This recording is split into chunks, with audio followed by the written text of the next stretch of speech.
गीत आप चलियो उत्थे जाके पिंकी दे विआह दी भी तां तैयारी करानी है।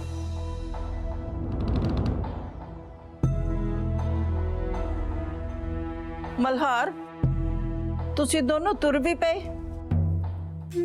रुकना नहीं तुसी। हाँ हाँ इन्होंने हुण इत्थे क्यों रुकना है? इत्थे है की गीता हो तो जो कुछ भी है ना था ये था पेका परिवार है। नहीं पापा जी वो गल नहीं है। पेके घर दी कुछ जिम्मेवारियां होंदियां ने तियां दे सिर बस वही निभाउण जाना। मेरी छोटी भैन दा विआह है ओदे वास्ते मैनूं पिंड जाना पएगा। वो तो असीं समझदे आ तेरा जाना जरूरी है पर वापस तो मुड़ेगी ना। ਇਹ ਕੀ ਕਮਲਿਆਂ ਵਾਲੀਆਂ ਗੱਲਾਂ ਕਰਦਾ ਪਿਆ? ਵਾਪਸ ਕਿਉਂ ਨਹੀਂ ਮੁੜਨਾ ਉਹਨੇ? हाँ जी नानी माँ ये गल सच है गीत हुण वापस नहीं आन लगी। नाले ने वापस आके की करना जे वापस आ गई तुहानू पता ना तानिया दे घरे किहड़ा कलेश पैना ते ओदी जिम्मेवारी कौन लऊगा। हुण तां ओह किसे तरीके नाल साडी गल मन गए उन्हां दे भी परिवार दी इज्जत दा सवाल सी ना। नाले अपने पुत आकाश दा मोह आ गया होना उन्हां नू नहीं तां अज ओह तानिया नू भी लिजा के खुश नहीं सी। मैं तां कहना ओह शरीफ निकले आकाश दे घर वाले नहीं साडी गल किहने सुननी सी। उन्हां ने तां सिद्धा कहता सी जेड़े घर विच इदां दी कुड़ी है उस घर दी कुड़ी नू असीं अपनी नू नहीं बनाउणा। तू तां हुण सानू माफ ही कर भरजाई। तेनू इस मसले विच बोलने की कोई लोड़ नहीं है। की करना की नहीं करना वो असीं आपे देख लवांगे। तुसीं तां 1 मिनट विच मैनूं उपरा करता मैं इत्थे अपनी गल भी नहीं रख सकदा। गल कर सकता है क्यों नहीं गल कर सकता पर तेरे गल करने का तरीका गलत है। जो तू क्या वो गलत है। गीत पुत्र रोकी दी गल्लां नूं दिल ते ना लाई। नहीं मम्मी जी मैं कोई भी गल दिल ते नहीं लाई। नाले जिन्ना कि रॉकी नूं मेरे भले दी फिक्र है वो मैनूं भी पता है। अज तक गिन्नी दे मुंह तो भी मेहरा उसदे भले दी गल निकली है। फिर तो मैनूं इत्थों जाना ही पेगा जाना चाहिए है ना। मैं चली जावांगी ते वापस नहीं आवांगी। ना गीत तू ना जा जे तू चली गई तो मेरा हाउस सुन्ना हो जाना। इस घर दी तो रौनक ही चली जानी है। तू एक बार इन्हां सारियां दे मुंह तो वेख तेरे जान दा सोच सोच के किवें उतरे पे ने। तू ना जा गीत तू ना जा। मैनू पता तुसी सारे मैनू बहुत प्यार करते हो पर मैं भी की करा मेरी भी कुछ मजबूरियां ने। मेरी छोटी भैन दा विआह है हुण तान्या नूं तां डोली च बिठा के तोर दिता है। हुण मेरी छोटी भैन दी वारी है उन्होंने भी तो तोरना है ना। इस करके मैनू जाना पएगा। चलो मल्हार साथी चलिए। ਅਸੀਂ ਤੈਨੂੰ नहीं रोकते। जा अपने घर जाके अपनी छोटी भैन दे विआह च हथ बटा पर एक गल याद रखी तेरे मुड़न तक ਅਸੀਂ ਤੈਨੂੰ उड़ीक करते रवांगे। तुसीं इत्थे उड़ीक क्यों करोगे? इन्हें किहड़ा मुड़ के आना है? नाले आओगे भी क्यों? यह तो बेगाने घर की कुड़ी है। जा गीत जा तेनू इत्थे वापस आने की कोई लोड़ नहीं है। तेरा मेहरा हाउस विच हुण कोई इंतजार नहीं करेगा। कोई इंतजार नहीं करेगा तेरा इत्थे। गीत जेके साहब दा ते तेनू पता ही है तू उन्हां नूं गलत ना समझी। नहीं मम्मी जी मैं किसी गल का बुरा नहीं मनागी। धी नूं तोर के तां प्यो दा दिल उदा भी बहुत दुखी हो जाता है। ते फिर अज ते उन्हां दियां 2 धीआं नाल छड्ड के जा रही ने ना। पहला हुणे हुणे तानिया चले गई तो हुण तू भी चले जाएगी ते तेरे नाल मल्हार भी। तो फिर ते घर बिल्कुल सुन्ना सुन्ना हो जाएगा। पा पा करेगा ये घर। जल्दी वापस आ जाई जल्दी मुड़ आई थी। गीत ਮੇਰੀ ਗੱਲ ਦਾ ਜਵਾਬ ਤੇ ਦੇ ਜਾਂਦੀ ਪੁੱਤਰ।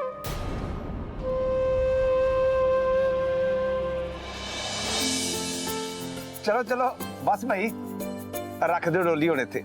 ਹੌਲੀ, ਧਿਆਨ ਨਾਲ।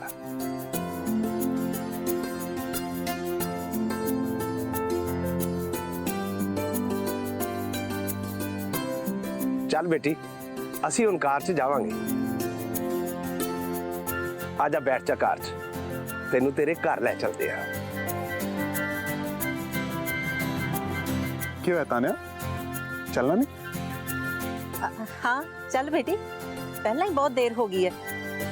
घर जाके ਤੁਹਾਡਾ ਗ੍ਰਹਿ ਪ੍ਰਵੇਸ਼ ਵੀ ਤਾਂ ਕਰਾਉਣਾ ਹੈ ਤੇ ਉਸ ਤੋਂ ਬਾਅਦ ਤੇਰੀ ਪਹਿਲੀ ਰਸੋਈ ਦਾ ਵੀ ਇੰਤਜ਼ਾਮ ਕਰਨਾ ਹੈ ਤੇ ਕੱਲ ਨੂੰ ਤੁਹਾਡੀ ਰਿਸੈਪਸ਼ਨ ਵੀ ਹੈ। ਬਹੁਤ ਗੈਸਟ ਆਉਣਗੇ ਭਾਈ, ਉਹਨਾਂ ਦਾ ਵੀ ਤਾਂ ਬਹੁਤ ਕੰਮ ਹੈ। ਚੱਲ ਬੇਟੀ ਜਲਦੀ ਕਰ। तान्या चलना नहीं? की सोचती पई है? जाना नहीं? जाना है। जाना क्यों नहीं? चल फिर बैठ कार विच। कार च? नहीं नहीं, मैं कार च नहीं जाना, मैं बस च जाना है। आकाश बस विच? ना पुत ना, साडी नो बस विच क्यों जाएगी भाई? तू साडे नाल चल बेटा। हाँ तान्या प्लीज मेरी गल सुन, ऐदा ना कर, साडे नाल चलना। हुण कल्ली बस विच जांदी हुण तू चंगी थोड़ी लगेगी। कल्ली? भला मैं क्यों कल्ली जाऊंगी? हुण विआह तो बाद हस्बैंड वाइफ ते इकट्ठे जांदे हैं ना, जिथे भी जांदे हैं। तू मेरे नाल जाएगा बस विच। पर बस विच जाण दी की लोड़ है तानिया? लोड़ तो ना गल्लां दी भी नहीं सी आंटी जी, ਜਿਹੜੀਆਂ ਤੁਸੀਂ ਸਾਡੇ ਘਰ ਆ ਕੇ ਕੀਤੀਆਂ। ਮੇਰੇ ਸਾਰੇ ਪਰਿਵਾਰ ਨੂੰ ਕਿੰਨਾ ਪਰੇਸ਼ਾਨ ਕੀਤਾ ਤੁਸੀਂ, ਤੇ ਹੁਣ ਮੌਕਾ ਮੈਨੂੰ ਵੀ ਤਾਂ ਮਿਲਣਾ ਚਾਹੀਦਾ ਹੈ ਨਾ। ਤੇ ਤੁਹਾਨੂੰ ਵੀ ਪਤਾ ਲੱਗਣਾ ਚਾਹੀਦਾ ਕਿ ਜਦੋਂ ਕਿਸੇ ਨੂੰ ਬਿਨਾਂ ਮਤਲਬ ਦੇ ਪਰੇਸ਼ਾਨ ਕਰੋ ਉਹਨੂੰ ਕਿੱਦਾਂ ਦਾ ਫੀਲ ਹੁੰਦਾ ਹੈ। ਇਹ ਕੀ ਪਾਗਲਪਨ ਹੈ ਤਾनिया? ਪਾਗਲਪਨ ਹੋ ਤਾਂ ਤੁਸੀਂ ਹਜੇ ਦੇਖਿਆ ਹੀ ਨਹੀਂ। ਇਹ ਤਾਂ ਇੱਕ ਛੋਟੀ ਜਿਹੀ ਝਲਕ ਹੈ। ਅੱਗੇ ਅੱਗੇ ਦੇਖੋ ਕੀ ਕਰਦੀ ਹੈ ਤਾनिया ਮਹਿਰਾ ਬਜਾਜ। ऑटो आ गया, बस नहीं आ रही था, ऑटो से चले जावांगे। चल आकाश जल्दी चलना, चल ना की देखदा है, ऑटो निकल जाना है। चल चल चल चल चल जल्दी चल, जल्दी चल ना, मम्मी पापा नु ना देख, बस नहीं तो ऑटो विच ही चले जाने हैं। चल चल बैठ, जल्दी चल। भाई साहब चले गए ना? ਉਹ ਤਾਂ ਹੁਣ ਚਲੇ ਹੀ ਗਏ, ਪਰ ਲੋਕ ਕੀ ਸੋਚਣਗੇ ਕਿ ਬਜਾਜ ਪਰਿਵਾਰ ਦੀ ਨੂੰ ਆਟੋ ਵਿੱਚ ਘਰ ਪਹੁੰਚੇਗੀ। ਸਾਡੀ ਤਾਂ ਜਿੰਨੀ ਕੁ ਬਣੀ ਬਣਾਈ ਸੀ ਸਾਰੀ ਮਿੱਟੀ 'ਚ ਮਿਲ ਗਈ ਹੈ। ਮੈਨੂੰ ਲੱਗਦਾ ਹੁਣ ਮੈਨੂੰ ਵੀ ਘੁੰਡ ਕੱਢ ਕੇ ਹੀ ਵਾਪਸ ਘਰ ਜਾਣਾ ਪੈਣਾ। ਉਹ ਦੇਖੋ ਦੇਖੋ ਕਿੱਦਾਂ ਬਾਏ ਬਾਏ ਕਰਦੀ ਪਈ ਇਹ ਤਾਂਦੀਆਂ, ਤੇ ਕਾਸ਼ ਨੂੰ ਵੀ ਲੈ ਗਈ ਇਹ ਨਾਲ। ਮੈਨੂੰ ਆ ਗਈ ਹੁਣ ਸਾਰੀ ਗੱਲ ਸਮਝ। ਇਹਦੇ ਦਿਮਾਗ ਵਿੱਚ ਕੀ ਚੱਲਦਾ ਪਿਆ? ਕੀ ਚੱਲਦਾ ਪਿਆ? ਆਉਂਦੇ ਸਾਡੇ ਤੇ ਰੋਹ ਪਾਉਣਾ ਚਾਹੁੰਦੀ ਹੈ। ਸੁਣਿਆ ਨਹੀਂ ਤੁਸੀਂ? ਭਾਬੀ ਭਾਬੀ ਕੁਛ ਜ਼ਿਆਦਾ ਹੀ ਨਹੀਂ ਹੋ ਰਹੀ। ਇਹਨੂੰ ਹਾਲੇ ਪਤਾ ਨਹੀਂ, ਇਹਨੂੰ ਦੱਸਣਾ ਪੈਣਾ ਕਿ ਹੁਣ ਇਹ ਤਾनिया ਮਹਿਰਾ ਨਹੀਂ, ਤਾनिया ਬਜਾਜ ਹੈ। ਇਹਨੂੰ ਹੁਣ ਮੈਂ ਦੱਸਾਂਗੀ। ਤੁਸੀਂ ਚੱਲੋ ਜੀ। ਉਹ ਹੁਣ ਅਸੀਂ ਕਿੱਥੇ ਚੱਲੀਏ? ਉਹ ਤਾਂ ਚਲੇ ਗਏ ਆਟੋ 'ਚ ਬਹਿ ਕੇ। ਤੁਹਾਡੇ ਲਈ ਕਾਰ ਖੜੀ ਹੈ, ਤੁਸੀਂ ਬੈਠੋ ਕਾਰ ਵਿੱਚ। ਤੇ ਜੇ ਕਿਤੇ ਉਹ ਸਾਡੇ ਤੋਂ ਪਹਿਲਾਂ ਮੁਹੱਲੇ 'ਚ ਪੁੱਜ ਗਈ ਨਾ, ਲੋਕਾਂ ਨੂੰ ਤਾਂ ਮੌਕਾ ਮਿਲ ਜਾਣਾ ਗੱਲਾਂ ਕਰਨ ਦਾ। ਮੁਹੱਲੇ ਵਾਲਿਆਂ ਨੇ ਤਾਂ ਕਹਿਣਾ ਵੀ ਬਜਾਜ ਪਰਿਵਾਰ ਦੀ ਨੋ ਬੱਸ ਵਿੱਚ ਆਈ ਤੇ ਗਲੀ ਵਿੱਚੋਂ ਲੰਘ ਕੇ ਘਰ 'ਚ ਪਹੁੰਚੀ ਹੈ। ਕੀ ਰਹਿ ਜੂਗੀ ਸਾਡੀ ਇੱਜ਼ਤ? ਸੋਚੋ ਜਰਾ ਕੁ। ਸਮਝਣ ਸਮਝਾਉਣ ਜੋਗੇ ਤੇ ਉਹਨੇ ਛੱਡਿਆ ਹੀ ਨਹੀਂ। ਅਜੇ ਕੱਲ ਵਿਆਹ ਹੋਇਆ ਤੇ ਅੱਜ ਆਪਣੇ ਰੰਗ ਵਿਖਾਣੇ ਸ਼ੁਰੂ ਕਰ ਦਿੱਤੇ ਨੇ ਇਹਨੇ। ਇਹ ਨਾ ਹੁਣ ਸੋਚੋ ਭਾਈ ਸਾਹਿਬ, ਜਲਦੀ ਕਰੋ ਕਿਤੇ ਸਾਡੇ ਤੋਂ ਪਹਿਲਾਂ ਨਾ ਉਹ ਪਹੁੰਚ ਜਾਣ। ਬੈਠੋ ਬੈਠੋ। ਡਾਇਮੰਡ, ਤੈਨੂੰ ਪਤਾ ਵੀ ਹੈ ਕੀ ਕਹਿ ਰਿਹਾ ਤੂੰ? ਯਕੀਨ ਨਹੀਂ ਨਾ ਆ ਰਿਹਾ ਮੇਰੀ ਗੱਲ ਤੇ। ਪਹਿਲਾਂ ਮੈਨੂੰ ਵੀ ਨਹੀਂ ਆਇਆ ਸੀ, ਪਰ ਹੋਇਆ ਇਦਾਂ ਹੀ ਹੈ ਮੰਮੀ ਜੀ। ਤਾनिया ਪਾਲਕੀ 'ਚ ਉਤਰੀ, ਪਰ ਆਕਾਸ਼ ਦੀ ਕਾਰ 'ਚ ਨਹੀਂ ਬੈਠੀ। ਸਗੋਂ ਆਕਾਸ਼ ਦੀ ਬਾਹ ਫੜ ਕੇ ਉਹਨੂੰ ਵੀ ਚੜਾ ਲਿਆ ਆਟੋ 'ਚ। नहीं डायमंड, ऐसा नहीं हो सकता। ਡਾਇਮੰਡ ਤੂੰ ਸੱਚ ਬੋਲਦਾ ਪਿਆ ਨਾ? ਕੋਈ ਮਜ਼ਾਕ ਮਜੂਕ ਤੇ ਨਹੀਂ ਕਰਦਾ ਪਿਆ? ਮੈਂ ਮਜ਼ਾਕ ਕਿਉਂ ਕਰਾਂਗਾ ਭਾਬੀ ਜੀ? ਮੈਨੂੰ ਫੋਨ ਆਇਆ, ਉਹਨਾਂ ਨੂੰ ਕੁਝ ਸਮਝ ਨਹੀਂ ਲੱਗਦਾ ਪਿਆ। ਕਹਿੰਦੇ ਹੋਣਗੇ ਕਿੱਦਾਂ ਦੀ ਨੂੰਹ ਲੱਭ ਕੇ ਲਿਆਂਦੀ ਅਸੀਂ। ਪਰ ਤਾਨੀਆ ਇਦਾਂ ਵੀ ਕਰ ਸਕਦੀ ਹੈ? ਉਹ ਇਦਾਂ ਕਿੱਦਾਂ ਕਰ ਸਕਦੀ ਹੈ? ਹਾਂ ਡੈਮਟ, ਇਹ ਤਾਂ ਕਿੱਦਾਂ ਹੋ ਸਕਦਾ ਹੈ? ਪਰ ਤਾਨੇ ਨੇ ਤਾਂ ਅੱਜ ਤੱਕ ਬੱਸ ਵਿੱਚ ਸਫ਼ਰ ਹੀ ਨਹੀਂ ਕੀਤਾ। ਬੱਸ ਵਿੱਚ ਤਾਂ ਸਾਡੇ ਵਿੱਚੋਂ ਕੋਈ ਸਫ਼ਰ ਨਹੀਂ ਕਰਦਾ ਜੇਕੇ ਭਾਜੀ, ਪਰ ਉਹ ਗਈ ਬੱਸ 'ਚ ਹੀ ਹੈ। ਹੁਣ ਤੁਸੀਂ ਆਪ ਹੀ ਅੰਦਾਜ਼ਾ ਲਾ ਲਓ ਕੀ ਰੰਗ ਦਿਖਾਊਗੀ ਆਪਣੇ ਸਹੁਰਿਆਂ ਨੂੰ। ਉਹਨਾਂ ਕਿਹੜੀ ਤਾਨੀਆਂ ਨਾਲ ਘੱਟ ਕੀਤੀ ਹੈ? ਉਹਦੀ ਭਾਬੀ ਦੀ ਕਿੰਨੀ ਇਨਸਲਟ ਕੀਤੀ ਹੈ, ਤਾਂ ਹੀ ਤਾਂ ਤਾਨੀਆਂ ਉਹਨਾਂ ਨਾਲ ਇਦਾਂ ਕਰਦੀ ਪਈ ਹੈ। ਇਹੀ ਗੱਲ ਹੈ, ਪਹਿਲਾਂ ਤਾਂ ਤਾਨਿਆ ਗੀਤ ਨੂੰ ਦੇਖ ਕੇ ਵੀ ਰਾਜੀ ਨਹੀਂ ਸੀ, ਪਰ ਹੁਣ ਤਾਂ ਉਹਦਾ ਗੀਤ ਨਾਲ ਪਿਆਰ ਹੀ ਬਹੁਤ ਪੈ ਗਿਆ ਸੀ। ਉਹ ਤਾਂ ਜਾਨ ਛਿੜਕਦੀ ਸੀ ਆਪਣੀ ਗੀਤ ਭਾਬੀ ਤੇ। ਮੈਂ ਤਾਂ ਕਹਿੰਨੀ ਆ ਚੰਗਾ ਹੀ ਕੀਤਾ ਉਹਨੇ ਆਕਾਸ਼ ਦੇ ਘਰ ਵਾਲਿਆਂ ਨਾਲ, ਉਹ ਇਸੇ ਦੇ ਕਾਬਿਲ ਸੀ। ਤਾਨਿਆ ਦੇ ਗੁੱਸੇ ਦਾ ਤਾਂ ਸਾਨੂੰ ਸਾਰਿਆਂ ਨੂੰ ਪਤਾ ਹੈ। ਉਹਨੂੰ ਆਪਣੇ ਸਹੁਰੇ ਘਰ ਜਾ ਕੇ ਏਦਾਂ ਨਹੀਂ ਕਰਨਾ ਚਾਹੀਦਾ ਸੀਗਾ। ਸਹੁਰੇ ਘਰ ਪੇਕਿਆ ਵਾਂਗ ਨਹੀਂ ਰਹਿ ਜਾਂਦਾ। ਰਹਿ ਤਾਂ ਨਹੀਂ ਹੁੰਦਾ, ਪਰ ਉਹ ਕੋਈ ਹੋਰ ਨਹੀਂ, ਤੁਹਾਡੀ ਬੇਟੀ ਹੈ ਤਾਨਿਆ ਮੇਰਾ। ਜਿੰਨਾ ਕਾ ਤੰਗ ਉਹਦੇ ਤਾਏ ਸਹੁਰੇ ਨੇ ਉਹਨੂੰ ਕੀਤਾ ਹੈ, ਤੁਹਾਨੂੰ ਕੀ ਲੱਗਦਾ ਉਹ ਬਖਸ਼ ਦਊਗੀ? ਉਹ ਤਾਂ ਉਹਦੇ ਤਾਏ ਸਹੁਰੇ ਨਾਲੋਂ ਵੀ ਮਾੜਾ ਕਰੂਗੀ ਉਹਦੇ ਨਾਲ। ਨਾਲੇ ਉਹ ਤਾਨੀਆਂ ਨੂੰ ਕਿਸ ਮੂੰਹ ਨਾਲ ਗੱਲਾਂ ਕਰਨਗੇ? ਉਸੇ ਮੂੰਹ ਨਾਲ ਜਿਸ ਮੂੰਹ ਨਾਲ ਉਹਨਾਂ ਨੇ ਬਰਾਤ ਵਾਪਸ ਖੜਨ ਦੀ ਗੱਲ ਕੀਤੀ ਸੀ। ਉਹ ਵੀ ਇਸ ਕਰਕੇ ਕਿ ਗੀਤ ਇੱਕ ਢੋਲੀ ਹੈ। ਤੇ ਅਸੀਂ ਸਾਰੇ ਤੇ ਤਾਨੀਆਂ ਦਾ ਗੁੱਸਾ ਚੰਗੀ ਤਰ੍ਹਾਂ ਜਾਣਦੇ ਆ ਕਿ ਬਚਪਨ ਤੋਂ ਕਿੰਨੀ ਜਿੱਦੀ ਹੈ। ਹੁਣ ਨਹੀਂ ਉਹਨੇ ਬਖਸ਼ਣਾ ਆਕਾਸ਼ ਦੇ ਘਰਦਿਆਂ ਨੂੰ। ਕੰਨਾਂ ਨੂੰ ਹੱਥ ਲਵਾ ਕੇ ਛੱਡੂਗੀ ਇਸ ਵਾਰ ਉਹਨਾਂ ਨੂੰ। ਵੱਡੀ ਮਾਮੀ ਜੀ, ਹਾਂ ਗਿੰਨੀ ਦੱਸ। ਮੈਂ ਸਾਰੇ ਗਿਫਟਸ ਨੂੰ ਐਨ ਚੰਗੀ ਤਰ੍ਹਾਂ ਪੈਕ ਕਰ ਦਿੱਤਾ ਹੈ, ਤੇ ਹੁਣ ਤੁਸੀਂ ਮੈਨੂੰ ਇਹ ਦੱਸੋ ਕਿ ਉਹ ਟੋਲ ਭੇਜਣਾ ਹੈ ਕਿ ਨਹੀਂ? ਗਿੰਨੀ, ਪਹਿਲੀ ਗੱਲ ਕਿ ਢੋਲ ਅਜੇ ਮਹਿਰਾ ਹਾਊਸ ਵਿੱਚ ਹੈਗਾ ਨਹੀਂ ਹੈ, ਤੇ ਦੂਜੀ ਗੱਲ ਤੂੰ ਜਿਹੜੀਆਂ ਇਹ ਗੀਤ ਨੂੰ ਗੱਲਾਂ ਕਰਦੀ ਹੈ ਨਾ, ਉਹ ਗੱਲਾਂ ਕਰਨ ਦੀ ਬਜਾਏ ਨਾ ਕੋਈ ਕੰਮ ਕਰ ਲਿਆ ਕਰ ਤੇ ਚੰਗੀ ਗੱਲ ਹੈ।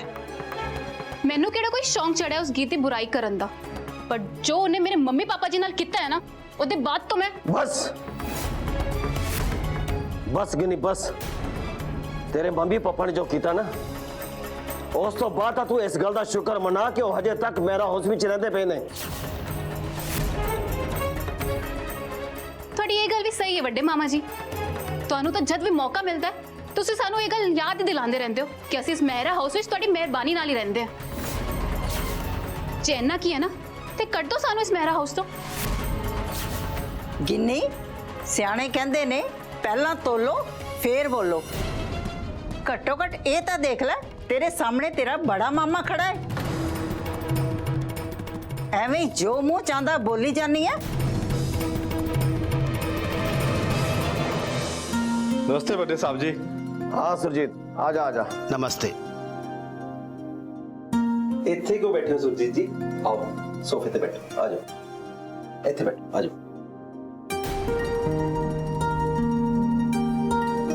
ਕੁਛ ਨਹੀਂ ਹੁੰਦਾ, ਮੈਂ ਕਿਹਾ ਨਾ ਬੈਠੋ ਉੱਪਰ। ਵੱਡੇ ਸਾਹਿਬ ਜੀ ਸਾਹਮਣੇ ਤਾਂ ਮੈਂ ਉਹਨਾਂ ਦੇ ਬਰਾਬਰ ਬੈਠਣ ਬਾਰੇ ਸੋਚ ਵੀ ਨਹੀਂ ਸਕਦਾ ਡੈਮਨ ਸਾਹਿਬ ਜੀ। ਕਿਹੜੇ ਜ਼ਮਾਨੇ ਦੀਆਂ ਗੱਲਾਂ ਕਰਦੇ ਪਏ ਹੋ ਸੁਰਜੀਤ ਜੀ? ਉੱਪਰ ਬੈਠੋ ਤੁਸੀਂ। ਰਹਿਣ ਦਿਓ ਚਾਚਾ ਜੀ, ਕਿਉਂ ਜ਼ੋਰ ਲਾਈ ਜਾਂਦੇ ਹੋ? ਸੁਰਜੀਤ ਢੋਲੀ ਨੂੰ ਪਤਾ ਉਹਦੀ ਜਗ੍ਹਾ ਕਿੱਥੇ ਹੈ, ਤੇ ਤਾਇਆ ਜੀ ਦੇ ਸਾਹਮਣੇ ਉਹਦੀ ਕੀ ਜਗ੍ਹਾ ਉਹਨੂੰ ਇਹ ਵੀ ਪਤਾ ਹੈ। ਚਲੋ ਚਲੋ ਛੱਡੋ ਸਾਰੇ ਇਸ ਗੱਲ ਨੂੰ। ਪਹਿਲਾਂ ਸੁਰਜੀਤ ਜੀ ਕਿਸ ਕੰਮ ਆਏ ਨੇ ਉਹ ਤਾਂ ਪੁੱਛ ਲਈਏ।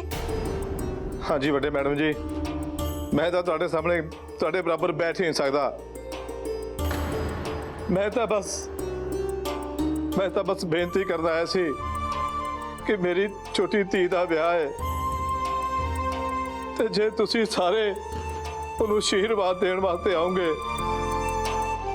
ਵੈਸੇ ਤਾਂ ਮੈਨੂੰ ਪਤਾ ਹੈ ਕਿ ਸਾਡਾ ਤੁਹਾਡਾ ਕੋਈ ਮੇਲ ਨਹੀਂ ਹੈ, ਸਾਡੇ ਗਰੀਬਾਂ ਦੇ ਵਿਆਹ ਦਾ ਤੁਹਾਨੂੰ ਕੀ ਪਾ, ਪਰ ਫਿਰ ਵੀ ਜੇ ਤੁਸੀਂ ਟਾਈਮ ਕੱਢ ਕੇ ਆਉਂਗੇ ਤਾਂ ਤੁਹਾਡੀ ਬਹੁਤ ਮਿਹਰਬਾਨੀ ਹੋਏਗੀ ਸਾਹਿਬ ਜੀ। ਇਹ ਵਾਰ-ਵਾਰ ਗਰੀਬ ਕੀ ਲਾਇਆ ਤੁਸੀਂ ਸੁਰਜੀਤ ਢੋਲੀ? ਤੁਸੀਂ ਸਾਫ਼-ਸਾਫ਼ ਕਿਉਂ ਨਹੀਂ ਕਹਿ ਦਿੰਦੇ ਕਿ ਆਪਣੀ ਬੇਟੀ ਦੇ ਵਿਆਹ ਵਾਸਤੇ ਤੁਹਾਨੂੰ ਪੈਸੇ ਚਾਹੀਦੇ ਤੇ ਉਹੀ ਮੰਗਣ ਆਏ ਹੋ ਤੁਸੀਂ ਇੱਥੇ? ਵੱਡੇ ਮਾਮਾ ਜੀ ਦੇ ਦਿਓ ਇਹਨੂੰ 20 to 25,000 ਕਾਫੀ ਹੋ ਗਿਆ ਨਾਲ ਹੀ। ਆ ਕੀਤੀ ਅਸਲੀ ਗੱਲ ਗਿੰਨੀ। ਦੱਸ ਸੁਰਜੀਤ ਢੋਲੀ, ਪੈਸੇ ਚਾਹੀਦੇ ਆ ਨਾ? ਨਹੀਂ ਰੋਕੀ ਸਾਹਿਬ ਜੀ, ਆਪਣੀ ਧੀ ਦਾ ਕਾਰਜ ਰਚਾਉਣ ਲਈ ਮੈਨੂੰ ਮੰਗਣ ਦੀ ਲੋੜ ਨਹੀਂ। ਇਹਦੇ ਵਾਸਤੇ ਤਾਂ ਮੇਰੀ ਧੀ ਗੀਤ ਹੀ ਕਾਫੀ ਹੈ। ਤੇ ਉਹਨੇ ਸਾਰੇ ਪੈਸੇ ਦਾ ਇੰਤਜ਼ਾਮ ਕਰ ਵੀ ਲਿਆ ਹੈ। ਗੀਤ ਨੇ ਪੈਸਿਆਂ ਦਾ ਇੰਤਜ਼ਾਮ ਕਰ ਲਿਆ, ਪਰ ਉਹਨੇ ਕਿੱਥੋਂ ਕੀਤਾ ਇੰਤਜ਼ਾਮ? ਕਿਉਂ ਵੱਡੇ ਮੈਡਮ ਜੀ, ਮੇਰੀ ਧੀ ਇੰਨੀ ਜੋਗੀ ਵੀ ਨਹੀਂ ਕਿ ਆਪਣੇ ਪਿਓ ਦਾ ਹੱਥ ਵਟਾ ਸਕੇ, ਆਪਣੀ ਛੋਟੀ ਭੈਣ ਦੇ ਵਿਆਹ ਵਾਸਤੇ ਪੈਸੇ ਇਕੱਠੇ ਕਰ ਸਕੇ। ਕਰ ਸਕਦੀ ਹੈ, ਕਿਉਂ ਨਹੀਂ ਕਰ ਸਕਦੀ? ਮਲਹਾਰ ਉਹਦੇ ਨਾਲ ਹੈ, ਉਹਦੇ ਲਈ ਕੀ ਔਖਾ ਹੋਣਾ ਪੈਸਿਆਂ ਦਾ ਇੰਤਜ਼ਾਮ ਕਰਨਾ? ਮਲਹਾਰ ਕੋਲੋਂ ਲੈ ਕੇ ਦਿੱਤੇ ਨਾ ਉਹਨੇ ਤੁਹਾਨੂੰ ਪੈਸੇ। ਕਿੰਨੇ ਪੈਸੇ ਦਿੱਤੇ ਮਲਹਾਰ ਨੇ ਉਹਨੂੰ? ਨਹੀਂ ਰੋਕੀ ਸਾਹਿਬ, ਅਸੀਂ ਜਵਾਈ ਭਾਈ ਕੋਲੋਂ ਪੈਸੇ ਨਹੀਂ ਮੰਗਦੇ ਤੇ ਨਾ ਹੀ ਗੀਤ ਨੇ ਉਹਨਾਂ ਕੋਲੋਂ ਪੈਸੇ ਲਏ ਨੇ। ਮੇਰੀ ਧੀ ਨੂੰ ਬਹੁਤ ਭਰੋਸਾ ਹੈ ਆਪਣੇ ਉੱਤੇ ਤੇ ਉਸੇ ਭਰੋਸੇ ਦੇ ਨਾਲ ਖੜੀ ਹੈ ਉਹ ਆਪਣੇ ਪਿਓ ਦੇ ਨਾਲ। ਕੀ ਭਰੋਸਾ ਲਾਇਆ ਤੁਸੀਂ? ਸਾਨੂੰ ਕਿਹੜਾ ਨਹੀਂ ਪਤਾ ਉਹ ਗੀਤ ਕੋਲ ਕਿੱਥੋਂ ਦੇ ਪੈਸੇ ਆਏ ਨੇ। ਮੈਂ ਹੁਣੀ ਦੱਸਦੀ ਹਾਂ ਤੁਹਾਨੂੰ ਸਾਰਿਆਂ ਨੂੰ। ਆ ਵੇਖੋ ਵੱਡੇ ਮਾਮਾ ਜੀ, ਧਿਆਨ ਨਾਲ ਵੇਖ ਲਓ ਸਾਰੇ, ਕਿੱਦਾਂ ਕੀਤਾ ਗੀਤ ਨੇ ਇੰਤਜ਼ਾਮ ਪੈਸਿਆਂ ਦਾ। ਗਿੰਨੀ, ਤੂੰ ਮੈਨੂੰ ਇਹ ਕੀ ਦਿਖਾ ਰਹੀ ਹੈ? ਬਸ ਇਹੀ ਕਿ ਮਹਿਰਾ ਹਾਊਸ ਦੀ ਨੂੰ ਕਿੱਦਾਂ ਮਹਿਰਾ ਪਰਿਵਾਰ ਦੀ ਇੱਜ਼ਤ ਨੂੰ ਮਿੱਟੀ ਵਿੱਚ ਮਿਲਾਉਂਦੀ ਪਈ ਹੈ। ਤੂੰ ਕਹਿਣਾ ਕੀ ਚਾਹੁੰਦੀ ਆ ਗਿੰਨੀ? ਇਹੀ ਕਿ ਗੀਤ ਉਹੀ ਕੰਮ ਕਰਨ ਲੱਗ ਪਈ ਹੈ ਜਿਹੜਾ ਉਹਨੂੰ ਆਂਦਾ ਹੈ। ਚਲੀ ਗਈ ਮੰਦਿਰ ਦੇ ਬਾਹਰ ਤੇ ਢੋਲ ਵਜਾਉਣ ਲੱਗ ਪਈ। ਉਹ ਸਾਰੀਆਂ ਗੱਲਾਂ ਤਾਂ ਅਸੀਂ ਬਾਅਦ ਵਿੱਚ ਕਰ ਲਾਂਗੇ, ਪਹਿਲਾਂ ਤੂੰ ਮੈਨੂੰ ਇਹ ਦੱਸ, ਇਹ ਫੋਟੋ ਤੇਰੇ ਕੋਲ ਆਈ ਕਿੱਥੋਂ ਹੈ? ਜਲੰਧਰ ਸ਼ਹਿਰ ਵਿੱਚ ਮਹਿਰਾ ਪਰਿਵਾਰ ਤੇ ਸ਼ੁਭ ਚਿੰਤਕਾਂ ਦੀ ਕਮੀ ਨਹੀਂ ਹੈ ਮਾਮਾ ਜੀ। ਤੇ ਕੱਲ ਰਹੀ ਫੋਟੋ ਦੀ, ਇਹ ਸਿਮੋਨ ਨੇ ਭੇਜੀ ਹੈ ਮੈਨੂੰ। ਅੱਛਾ, ਸਿਮੋਨ ਨੇ ਭੇਜਿਆ ਤੈਨੂੰ ਇਹ ਫੋਟੋ? ਹਾਂਜੀ, ਤੇ ਹੁਣ ਤਾਂ ਪਤਾ ਲੱਗ ਗਿਆ ਨਾ ਤੁਹਾਨੂੰ ਸਾਰਾ ਕੁਝ। ਤੇ ਫਿਰ ਵੀ ਤੁਸੀਂ ਸੁਰਜੀਤ, ਤੂੰ ਸਾਨੂੰ ਆਪਣੀ ਛੋਟੀ ਬੇਟੀ ਦੇ ਵਿਆਹ ਲਈ ਸਦਾ ਦੇਣ ਆਇਆ ਨਾ।